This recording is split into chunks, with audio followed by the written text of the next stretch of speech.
Hey guys, what's up? This is B coming to you from G&A today. So what I want to do in this video today is just show you how I clean my rifles, my guns after I get done shooting. And I am by no means an expert on this. This is just kind of the process that I go through. So basically I use two things. I use Hoppe's number 9 and I use Ballistol.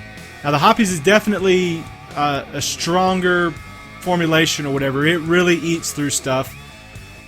The Ballistol though, it will eat through stuff, but not really. It's pretty mild, but on top of it, it does have a little bit of that where it can eat a little bit. It also lubricates. So what I always do is I always start off with Hoppe's number 9, and then that way it really cuts through the stuff, and then I finish off with Ballistol so that it finishes up cleaning it, and then also it kind of lubricates it whenever I'm finished. I have bought just these cheap Q-tip things. I don't remember how much this was, maybe $2 or $3 at Walmart. Got a couple of these and this will last forever.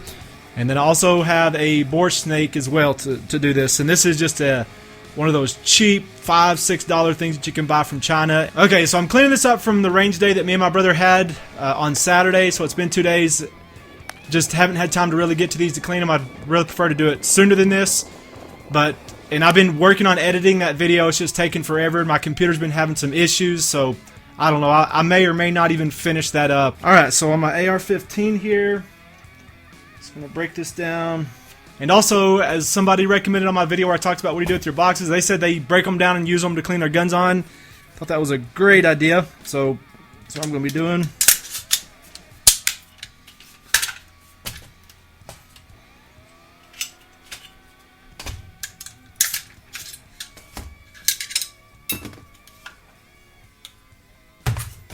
Alright, so I just take a Q-tip,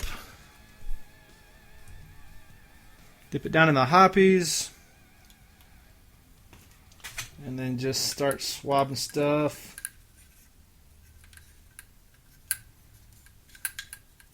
Just kind of let it sit there, just kind of let that stuff kind of work on cleaning it up.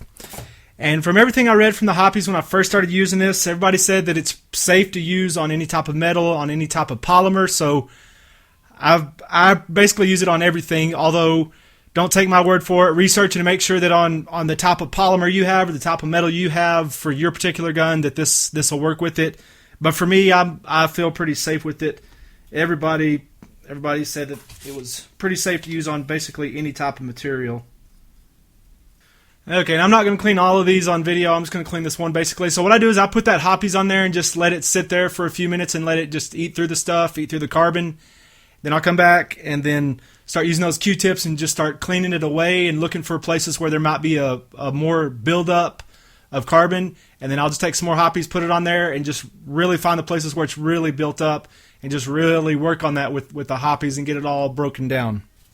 Alright, go ahead and drop the bore snake down through it.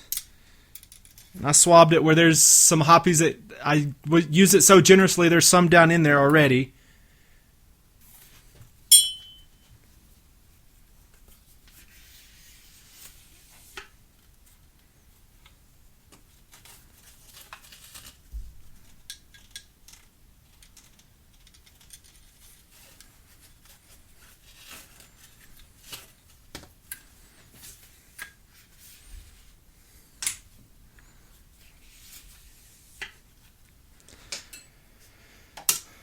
Alright, and also after several times you'll see there'll be carbon buildup in your flash hydrant, so I'll clean that every once in a while. I don't do it every time. And also once you're done with everything, I've seen people recommend doing this, just getting some rim oil or something and just barely get it on a rag and then just wipe down over the exposed metal.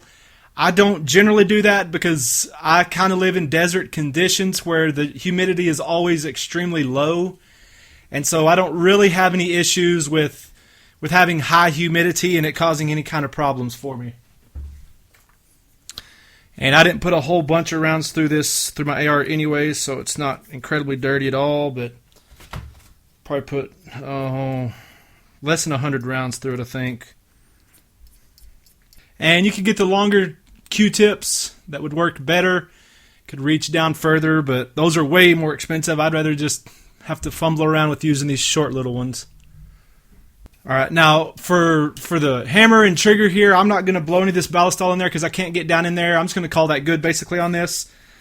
Sometimes I might use some compressed air to blow stuff up out of there, but I'm not going to spray any of this down there and have a pool of liquid down in there that I can't get cleaned out really well. If this gets dirty enough, of course, you can knock all this out, take the hammer and trigger all out, and get down in there and clean anything up if it's super dirty, but otherwise I don't worry about that too much.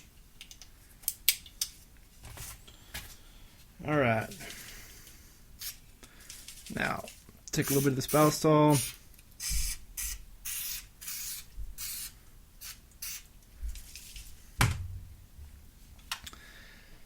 And also for both of these, they're pretty strong smelling, especially the Hoppies, and well, the Ballistol is also, so you want to make sure you're in a good ventilated area whenever you're using these. Alright, and I shot that Ballistol down in the bore as well. And a little bit of that's running down in there. And again, the reason for that is because this will lube it, and it will kind of give a little bit of an oil residue in that barrel to keep it from rusting down inside of the bore. Basically, that's it. I mean, there's nothing fancy about the way I do this. And, of course, I know I could do this better. So if you have recommendations for me, just let me know. Tell me how you do it. That's the way I get my rifles clean. This is Big Coming to you from GNA today. Thanks for watching.